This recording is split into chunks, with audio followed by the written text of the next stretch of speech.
Donald Trump жасанды интеллекті дамыту саласындағы шектеулерді алып тастады. Америка Құрама Штаттарының президенті жасанды интеллект мүмкіндігінше көп адамды, тіпті бүкіл жер шарындағы адамдарды бағындырғанын қалайды. Бірақ америкалық президент үшін ең бастысы осы барлығын бағындыратын жасанды интеллекттің америкалық болуы. Өйткені жасанды интеллект ақпараттық жүйелердің дамуының келесі қадамы. Сіз бұл видеоны қай қондырғыда қарап отырсыз? Телефонда ма, әлде Microsoft, Google немесе Apple'дың америкалық операциялық жүйелері орнатылған компьютерде ме? Телефон немесе компьютер Азияда жасалғаны маңызды емес. Америкалықтар шығынды өндірісті басқа жаққа көшіріп, шығындарының бір бөлігінен құтылды.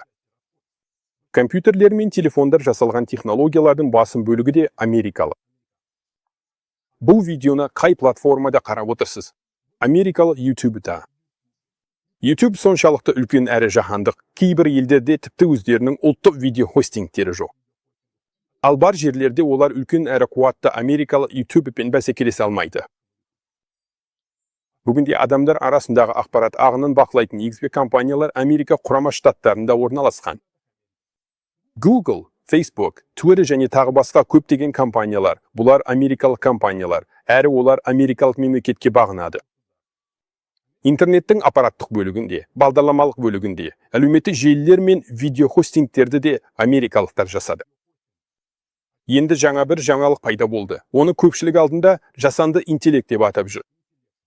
Біз оның қаншалықты ақылды екенін және адамның орнын қаншалықты баса алатынын талқыламаймыз. Бізге бұл мағынасыз философиялық даулардың қажеті жоқ. Ең бастысы, бұл ақпараттық жүйелердің дамуының келесі қадамы. Нейрожеліні құру мен оқыту ондаған тіпті жүздеген миллион доллар тұрады.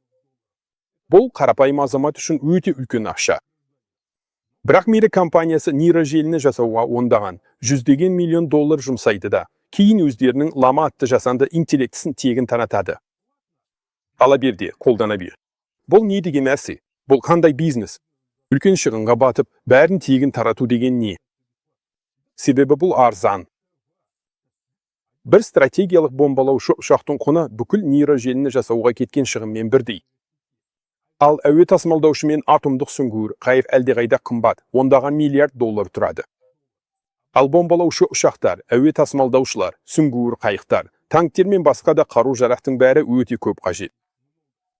Жасанды интеллектіні жасау, қару-жарақ құру мен әскер ұстаудан әлдеқайда арзан. Ал біздің интернет арқылы байланысқан әлемімізде жасанды интеллектінің ықпалы әлдеқайда зор болады. Метаның жасанды интеллектісі америкалықтарға қалай ыңғайлы болса, солай жұмыс істейді. Және оны пайдаланғандардың бәрі автоматты түрде Америка Құрама Штаттары белгілеген бағытпен жүреді. Ал егер сен бөтен біреудің өнімін қолдансаң, автоматты түрде сол жасаушыларға тәуелді боласың.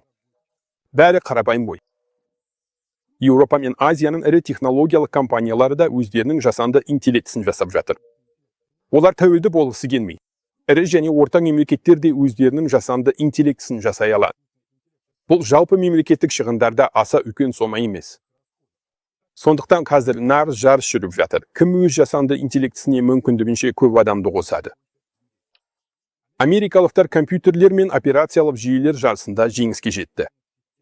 Америкалықтар әлеуметтік желілер шайқасында да жеңді. Америкалықтар видео хостингтер соғысында да жеңімпаз атанды.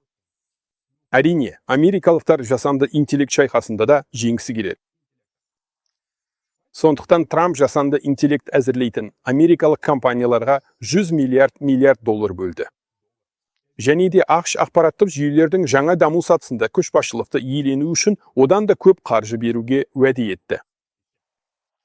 Дональд Трамп шын мәнінде өте дәйекті адам. Ол Америка Құрама Штаттарының жаһандық билігін сақтап, арттыру бағытын ұстанып отыр. Технологиялардың жаңа сатысы жаңа көшбасшылық үшін күресті тудырады. Бұл шектеулердің алынып тасталуына байланысты америкалық қоғам үшін міндетті түрде жағымсыз салдарлар туындайды. Иә, шын мәнінде тек америкалықтар үшін емес, кез келген қоғам үшін солай. Ауқымды халық топтары сөзсіз зардап шегеді. Жасанды интеллект қолданыстағы ережелерді қатты өзгертеді. Заңдарды қайта жазуға тура келеді. Яғни адамдар арасындағы өзара әрекеттесу жүйесін өзгерту керек болады. Бұл әрдайым наразылық пен мәселелерге әкеледі. Бірақ бұл америкалық элитаның саналы түрде жасап отырған құрбаны. Олар жоғалтқанынан әлдеқайда көп нәрсеге ие болады. Олар ақпараттық жүйелердегі жаһандық биікті сақтап қалады. Мұндай мақсат үшін белгілі бір құрбандықтарға баруға болады. Дегенмен болашақта америкалық жасанды интеллект америкалық элитаның жауына айналады. Бірақ бұл келесі эпизод, ол шамамен 10 жылдан кейін басталады. Бұл туралы біз кейінірек әңгімелесеміз.